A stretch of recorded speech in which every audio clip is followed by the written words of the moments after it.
All right, I'm back. I've got a different connection here, and hopefully this one works a lot better than the last one. Yeah, we'll see what goes on. Had to cut the last video short.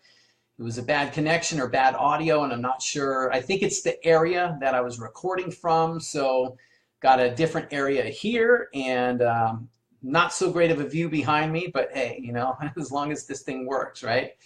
So what I'm talking about today, if you missed it before or if the picture was bad and it cut out or whatever, I'm talking about stress and anxiety and food struggles and basically what to do about it if you are struggling with your body, if you are struggling to see the results that you want, and if it's because of inconsistency, if it's because you know what you need to do with your nutrition, but you're not doing it, right? You know what the foods are you need to eat, but you're just not able to do it. You keep sabotaging yourself. You don't know why. If you're inconsistent with things like workouts or whatever the issue is, and this is what I'm going to help talk about today. So I'm sharing some insights that I had recently from a coaching session that I did.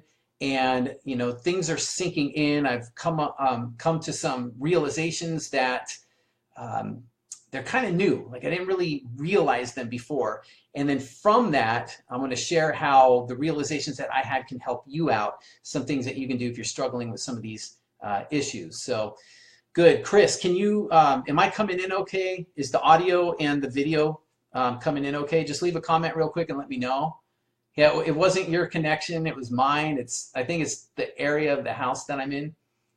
And it really sucks because last week, my daughter and I were doing a video, and it was like a 40-minute video. And on my camera, when I'm like filming it from that area, everything looks clear. So it looked like I was coming in good, and nobody said anything. Nobody commented and said, hey, your picture, it's going out or whatever. And the picture was just bad. It was going fuzzy and everything. And I didn't know until I kind of watched it back. So let me know if you could see this okay. Let me know. Just say okay in the comment section, or if I'm coming in good, or if anything's not coming in good, just let me know, right?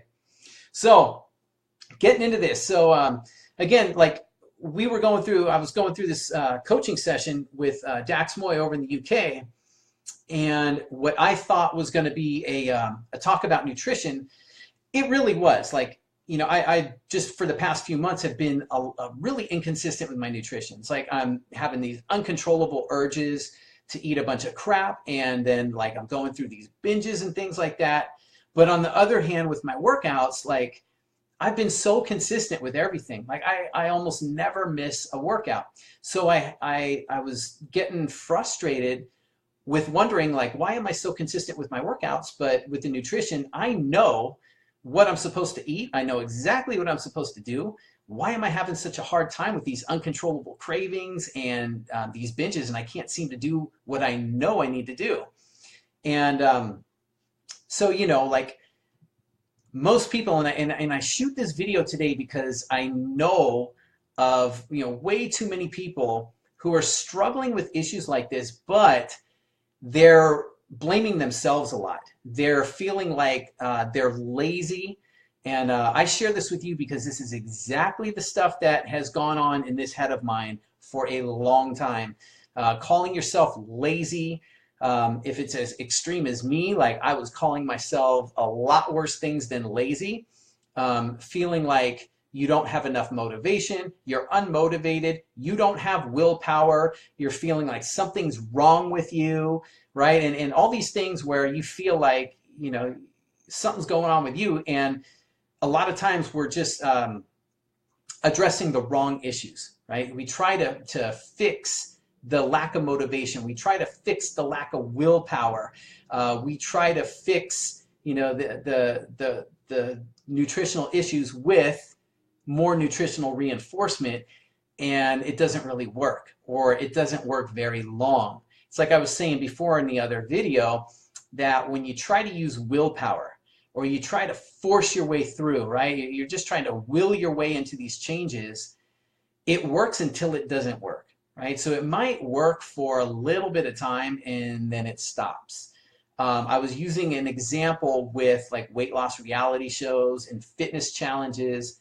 You know, people go through 30, 60, 90-day challenges, and you know, they get great results, and then when the challenge is over, they slip back into the old habits, right?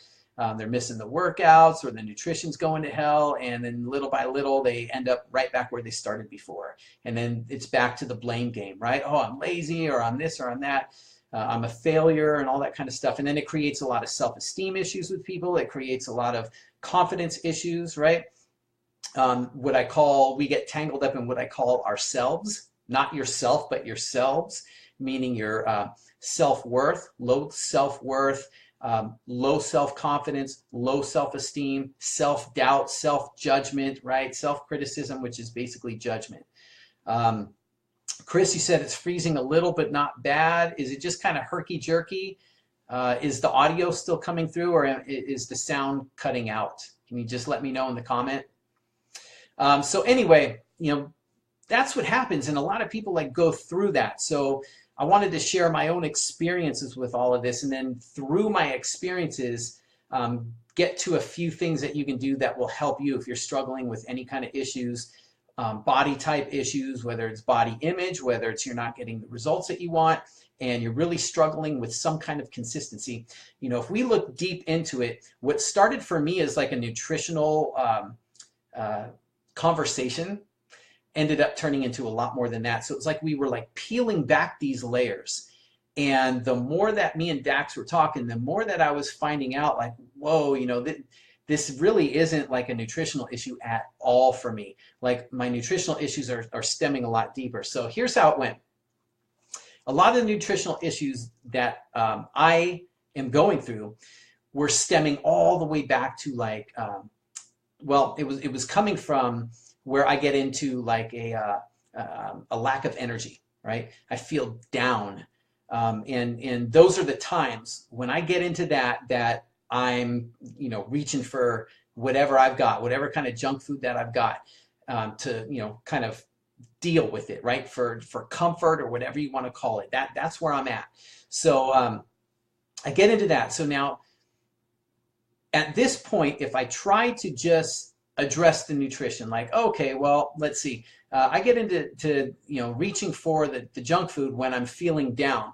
Well, I'm feeling down because I'm a lot of times not sleeping well when this happens. So when I'm not sleeping well, it affects my energy, and then my energy is affecting my mood, and then my mood is affecting, you know, the nutritional choices that I make. Now, if I try to address this as strictly a nutritional issue, and I think, well, let's see, okay, I got to stop eating junk.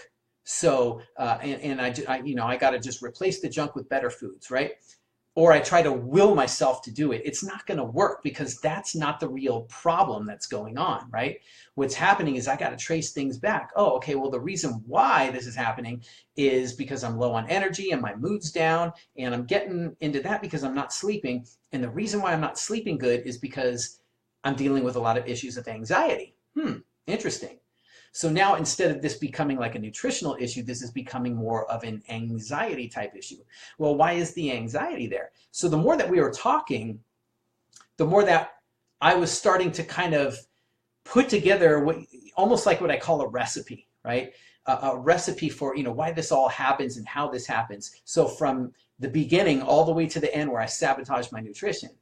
And so what I was figuring out and coming to realize was that the anxiety is triggered by a lot of times, well, one, it can be triggered by food. And this is where it's a double-edged sword, right? Because sometimes you can eat food that will trigger a response in your nervous system where it's like, you know, your heart starts racing and you can get anxiety. However, on the other end, there was really a lot of issues where I was struggling, and still do, with this whole perfectionism. Right? So I call myself a recovering perfectionist right now because that's where a lot of the issues were coming from. So, you know, I'm in this whole kind of perfectionist like role model type thing, right? Where I put a lot of pressure on myself. So pressure, perfectionism, these are like the main core issues for me. And it's in different roles. So I've got this one role, and it's where I'm talking about like I was feeling pressure, and this is just pressure from me creating it on myself, but feeling this pressure to be this perfect role model where in all these different areas. So I had this fitness area. When I was training clients, I was feeling this tremendous like pressure to have to hold myself up to be this perfect role model of like health and fitness. You know, I had to work out a certain amount of times a week. I could only eat healthy foods, right? My body had to look a certain way. And when the vision that I had in my head, like that, this is like the vision I'm creating to be this perfect quote unquote role model. When I couldn't like, or I wasn't living up to that vision, that was like the pressure I put on myself. It was like, okay, Kev, you're being lazy. Kev, you're, you know, a piece of shit right now. Kevin, you need to get with it. You need to step it up. Boom, boom, boom, right? It's one thing after the other. I would mentally just berate myself. I mean, there were like names I could hear myself calling in my head. These are like, this is a way that, you know, I would never treat my daughter, my wife, my best friends, people the closest to me. I would never, ever, ever think or say anything like that to them. Yet I was saying it to myself and thinking it to myself constantly. So, you know, that was what I was doing. So on the fitness end, I had this idea of what I needed to be as a, like this perfect role model. Then there's the end of being like a husband, right? My idea of being a perfect husband, of being a provider, my role of being a father, right? And so it's like, you know, juggling all these different roles and having this idea of perfection within each of these roles. And if I didn't live up to that, it was like I would put all this pressure on myself. And so that created a lot of the problems with my anxiety, because from all of that pressure to be perfect and to be something that I really deep down wasn't. And that's the big thing. Like when you kind of create this model or this way of living or these standards, and they're not really true to who you are, they're not completely in alignment with you, it can cause a lot of that, you know, stress and anxiety and these negative types of feelings and emotions that we experience. And that's what I was going through, right? So now real quick, you know, if you're there, Chris, hopefully you're still here. Let me know if any of this resonates with you. Let me know what you're finding, like what resonates. Give me a yeah, give me something. If you have a question, feel free to type it in too. But also let me know too if I'm still coming in. I want to know if I'm still okay. Let's see, the last one I got, you're good for a few minutes and then sometimes it freezes and audio cuts out. I'm good now. Let me know if I'm still good, Chris, if you still got me, and I'll keep rolling here. So, but basically you could see though how my supposed nutritional issues really had nothing to do with nutrition, because it was all like dealing with the pressure and perfectionism. And then that was causing all this anxiety where, you know, I would worry a lot and what if myself to death and should myself to death. Who is it? Tony Robbins that says you should all over yourself. That was me right there. So what happened from that though is then I couldn't sleep well a lot of times because I had all this anxiety going. And then, you know, the next day, like my energy levels are down and my mood's down, and I get very easily frustrated, very easily down in the dumps. I get into negative thinking. I don't want to do like any kind of work, or if I'm doing work, I'm not effective with what I do. And, you know, it goes on, and then I just go all over the place on nutrition. I know what I'm doing. I know I'm not supposed to do it, like eat that stuff, but I do it anyway, because as you can see, telling myself, you know, you shouldn't eat that, it's going to screw up your, you know, you're not going to see your abs if you eat that, or, you know, you're going to get fat as hell if you eat that stuff. You know, I tell myself all the time that, and I'm sure, you know, if you're dealing with any of that too, you know, you can relate to this stuff, right? You know, it might be a little bit different in your process or how it happens, but you know, if you can kind of relate to it, let me know. Anyway, so that was the issue that was going on, right? So now, again, what happens with most people? Well, they try to deal with it by addressing nutrition, right? Or if it's a workout issue, right? They try and address it like by, well, I got to just, you know, get my butt in gear and get to the gym more. I've got to push harder. I've got to try more, you know, or they might, have like a trainer or, somebody there or a friend who tells them, like, you need a stronger reason why, or you need to set like a bigger goal, or we need to really like sit down and re-identify what your goals are. Or they put the guilt trip on you about, how are you going to feel when you gain 30 pounds, how's that going to make you feel? And try and kind of use the guilt trip to get you to make changes, and none of it works, right? Because that's not the real problem.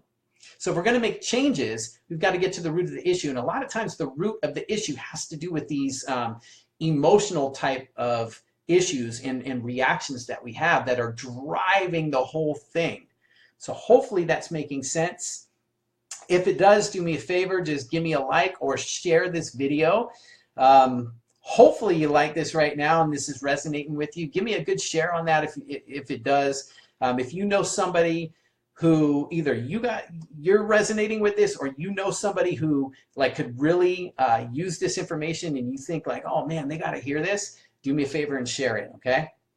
So anyway, getting back into this. So what do we do about it?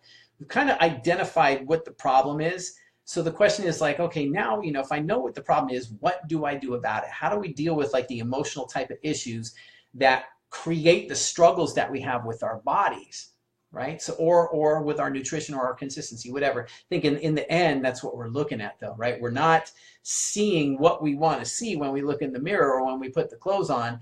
And it becomes a big issue, right? Because from there, that drives everything else, right? That drives how we feel about ourselves, our self-confidence, like I said, ourselves, our self-worth, our self-esteem, all of that stuff. So really what we're looking at is, I got kind of a few things here. So number one is when you're dealing with this, you gotta get to the real issue. So I've said it before plenty of times throughout this video that the real issue is, it's rarely ever I need to work out more, or I need to eat better, or I need to drink more water. It's really not that, right? You can take anybody who, even somebody who's never exercised or tried to improve their health or lose weight or whatever, somebody who's never worked out, and they could go on Google, and within a certain amount of time searching or whatever, they have a pretty good idea. You don't even need Google for that, really. They know they got to eat better. It's not hard to go, okay, I've got to cut out the shit, and I've got to start eating more fruits and vegetables, or I got to drink more water, or I've got to eat better quality meats and proteins and things like that. I got to cut the sugar out. We all know that, right? Anybody would know that. So telling them what they need to do isn't going to really help them, because we got to get to the real issue. The real issue is not that we don't know what we need to do, not that we got to just cut calories, and not that we just got to, do all this other crap that doesn't make a difference. Is we got to identify the real issue. So we have to kind of trace things back.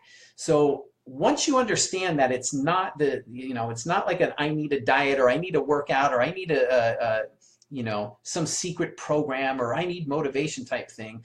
Once you uncover that, then we go into what I call is to identify your recipe, right? Recipe. So what this is it's kind of like with me. I had to identify my recipe. So that the end of the recipe, this is like, imagine if you're making a cake, okay?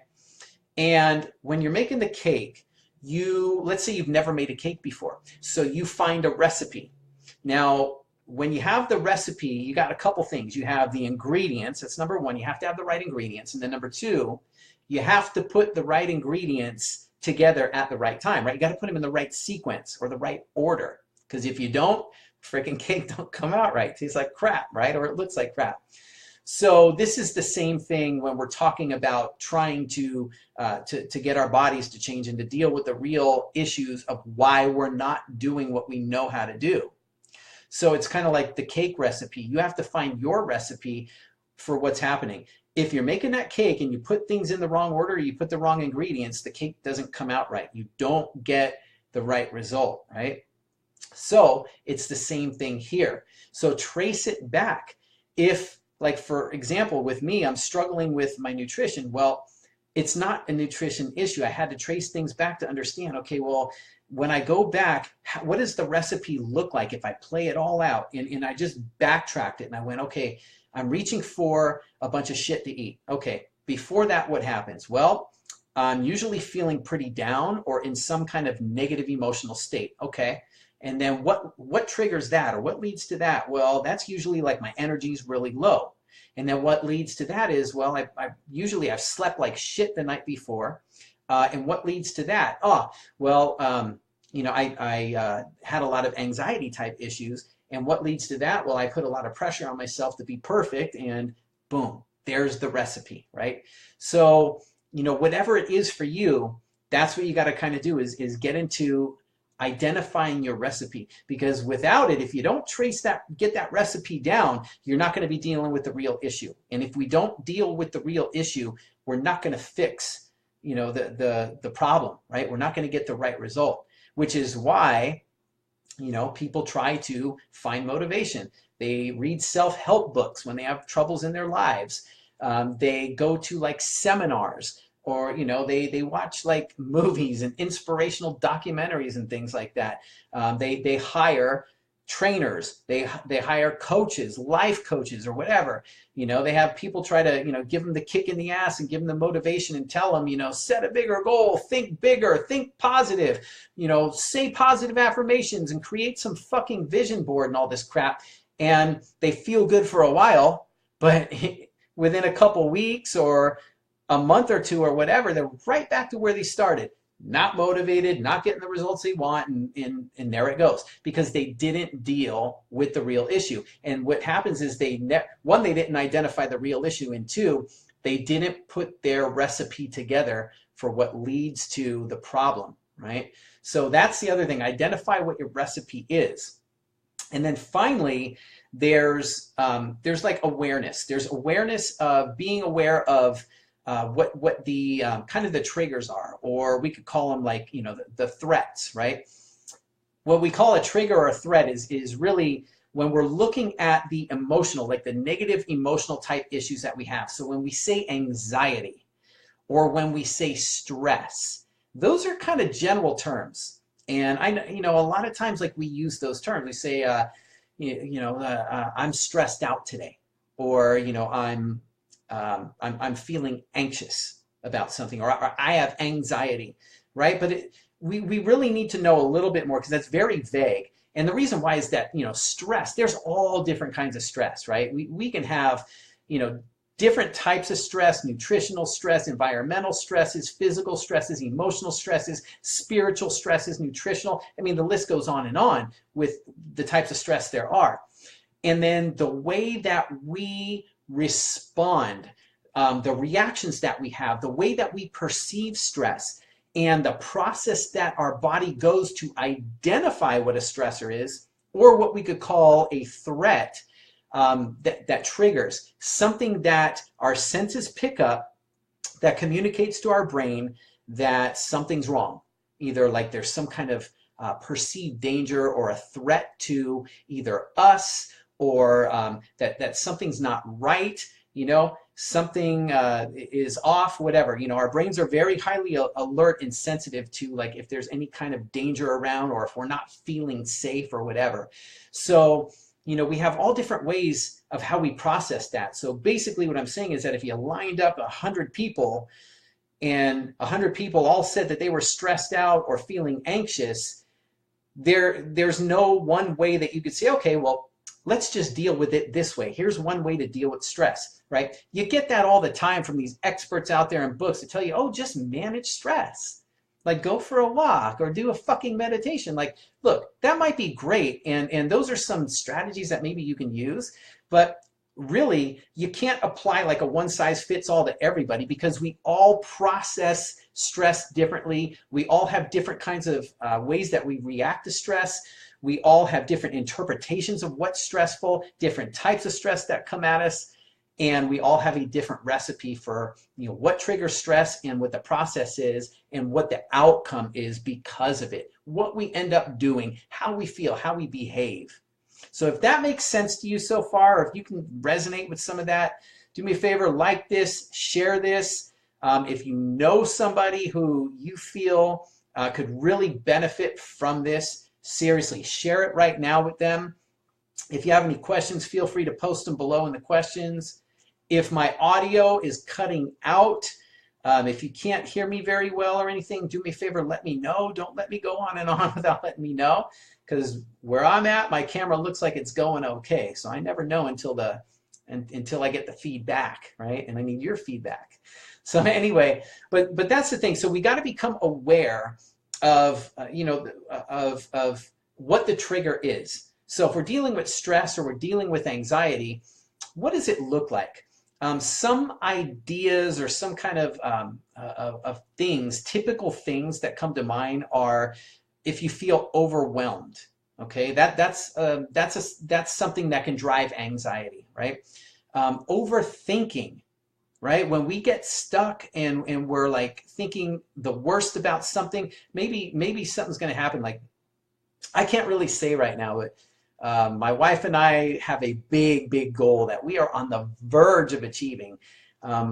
We can't really openly talk about it in public right now, but we will very soon. But there's things that are coming up, and I'll tend to at times kind of catch myself what ifing it today. Oh my God, what if this happens? What if that doesn't happen? And I overthink things. So I'll go like 5 steps down the road. Well, if that happens, that means this is going to happen. Oh my God, then that might happen. And it's so easy to get into that overthinking, right? That can drive anxiety. So overthinking, things like that. Perfectionism, like I was saying, is another thing. When you're pissed off, right? So if you catch yourself like, damn, I'm pissed off, that's kind of another thing you want to be aware of and what that leads to, because these are all kind of things that can trigger stress and anxiety with us. And it gives you a more specific way to look at what your recipe is. So instead of just saying, damn, I'm stressed out, you can look at like, what happened? Well, I'm pissed off. Okay, well, what happened that pissed me off? What does piss me off look like, right? And kind of trace it back, and you'd be surprised what you come up with. Feeling sad or depressed, these are all different kinds of elements, okay? So hopefully that's making sense right now. So those are like the 3 ways that you can really work to fix a lot of the stress and anxiety type issues that are most often at the root of the struggles we have with our bodies. They're always there. Trying to deal with that stuff by working out more, working out harder, working out longer, and beating yourself up with workouts or restricted diets, and doing things that you really don't want to do because you don't fricking enjoy it, and you're not going to do it very long then anyway. Those are not realistic long-term solutions, and those are never, very rarely if ever, the real cause of the problem. All right, so the way to deal with it, again, just to recap before I go here, is identifying what did I get into? Shit, I already lost my place. The recipe was one, right? So identify your recipe, okay? Before that was to identify the real cause. So again, if you're struggling with your body, you might think it's a nutrition issue. You might think it's a workout issue. You might think it's a motivation issue. You might think you need more willpower or a bigger goal or to repeat these fucking affirmations till you're blue in the face or whatever. Look for the real cause. Those are hardly ever going to be the real cause. Look deeper into that. Why am I not doing the things that I know how to do, right? What are typically the issues that are there? And they're usually emotional type of issues that are in there, okay? So, and those kind of drive everything. So identify the real cause, and then identify the recipe, play the whole thing, rewind it all the way back, from the time that you are not getting the result you want. If it's because you're like me and you're not eating right and you're binging all the time and you can't control the damn cravings you have, trace it back to that. What's causing that? What's causing that? And just kind of trace it back. Identify your recipe. And then finally, being aware of the triggers, the quote unquote threats, right? The threats or the triggers that put you into stress and anxiety that create the whole cascade where you end up sabotaging the efforts that you're trying to make to change your body. All right. So again, I hope that you got a lot from that. I hope that you're on the other end going, fuck yeah, I get that, right? Or that makes sense to me. If so, let me know. Like this. Do me a favor though, share it. Share it right away, because I guarantee you, if this is resonating with you, you probably know somebody that this would resonate with too, who is going through the whole blaming themselves and thinking they need a better diet or a better workout, and really, not identifying and dealing with the real cause that could really help them out. So share this, definitely. What you got here, Chris? You do it all the time. It does lead to stress and anxiety. Had that with my last job and got really stressed out with anxiety. Yes, Chris. So right there, Chris, when you look at that, kind of let's do it the other way. So I was kind of like rewinding things backwards. So when you're dealing with stress and anxiety from the job, so you've got your last job, it created a lot of stress and anxiety. Now, can you play that out into what happened because of that? So, I have this job and it's stressing me out. So like, what are the feelings that come up? What does stress out look like in the end? What happens as a result of you being stressed out, maybe in other areas of your life? For example, what does that do to your fitness goals? Because you've been like working out and doing stuff, right? How does it affect your happiness? How does it affect any of the relationships you have, relationships with friends or family members, co-workers even, right? How does it affect your mood? Think about all that stuff and what that connects to, and kind of play that out a little bit. But yeah, I think you're starting to kind of make those connections in there. Anyway, that's going to be about it for now. I'm going to sign off. So that was my big thing, was just kind of sharing my own experience and my realizations of, what I was really starting to piece together. And, it's like light bulbs going off and connecting the proverbial dots, but then doing it in a way that hopefully through me sharing some of my experiences that you can relate to this, and you can pick up a few of the things, or, even if you just take one thing from this that you can apply in your life to help you with the issues that you're dealing with, then great. That's the whole purpose for me doing it. So again, share this, like it. If you got any questions for a future topic, if it's based on something here that maybe you want covered or you weren't really clear on, or maybe it leads into another insight, oh, you know what, I'd like to hear more about that or something, leave it in the comment below. Even after I sign off, you can still put a comment down there, and that's cool. Or message me and let me know about it. Let me know what you got from this. Let me know if it frickin' sucked ass or if you really got a lot from it. All right, so I'm going to take off for now. And what is today? Tuesday.